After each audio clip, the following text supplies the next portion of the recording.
bienvenue dans Amuser, le podcast qui parle d'art simplement. Je suis Julie Bonneau, je vis à Paris, j'aime l'art, la culture et les musées, et j'ai créé ce podcast pour partager cette passion. L'objectif d'Amuser, c'est de raconter l'art autrement, de raconter l'art de manière ludique et décalée, de ressentir l'art sans trop l'intellectualiser. Si comme moi vous aimez apprendre sans faire trop d'efforts, vous êtes au bon endroit. Un nouvel épisode d'Amuser est mis en ligne tous les lundis. Vous pouvez vous abonner à Amuser sur les plateformes iTunes, Deezer et Podcast France. Je serai ravie de recevoir vos commentaires et suggestions, voire vos bonnes notes si ce podcast vous plaît. C'est le meilleur moyen d'encourager et de soutenir Amuser. Vous pouvez également me suivre sur les réseaux sociaux. Sur Instagram et sur Twitter, c'est le compte amuser_fr et sur Facebook et via la chaîne YouTube sous le nom Amuser. Aujourd'hui, j'ai envie de vous parler d'un artiste que j'aime beaucoup parce que je le trouve très touchant. Il m'émeut beaucoup et j'aurais tendance à penser qu'il devait être un bon gars, comme on dit chez moi. Aujourd'hui, je vous parle de Marc Chagall. Marc Chagall, c'est un artiste d'origine russe, à l'époque c'était la Russie, aujourd'hui ce sera la Biélorussie, du XXe siècle. Chagall y restera toute sa vie un nostalgique de son pays d'enfance, qu'il représentera d'ailleurs assez souvent dans ses toiles. Faut dire que c'est un grand voyageur, notre Chagall, Russie, France, Allemagne, États-Unis.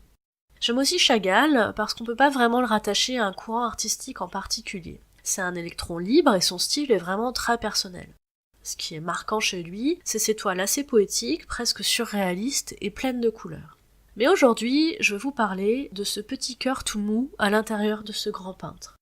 Parce que oui, Chagall, il semble être ce qu'on appelle en termes techniques un lover, un amoureux dingue de sa Bella, sa première femme, qu'il a beaucoup représentée dans ses œuvres, qu'il a représentée de manière presque obsessionnelle d'ailleurs. C'est mignon tout plein, mais ne nous y trompons pas, Bella est l'amour de sa vie. Elle méritait donc bien quelques toiles. Bella et Marc, c'est le coup de foudre.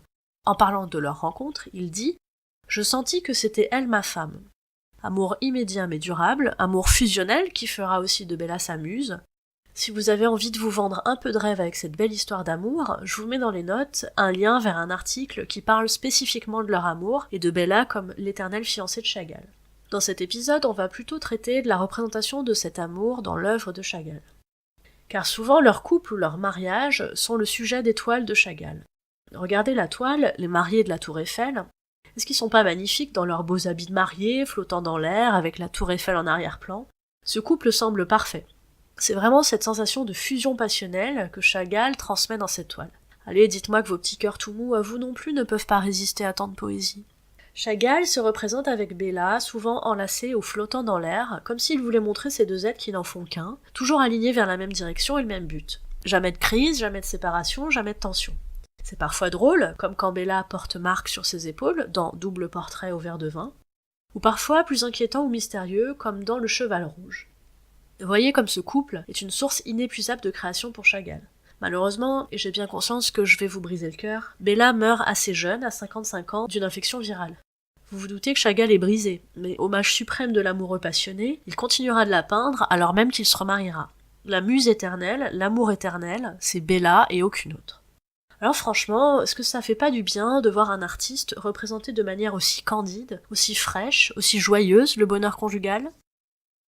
Vous trouverez dans les notes de cet épisode des références intéressantes en lien avec le sujet traité.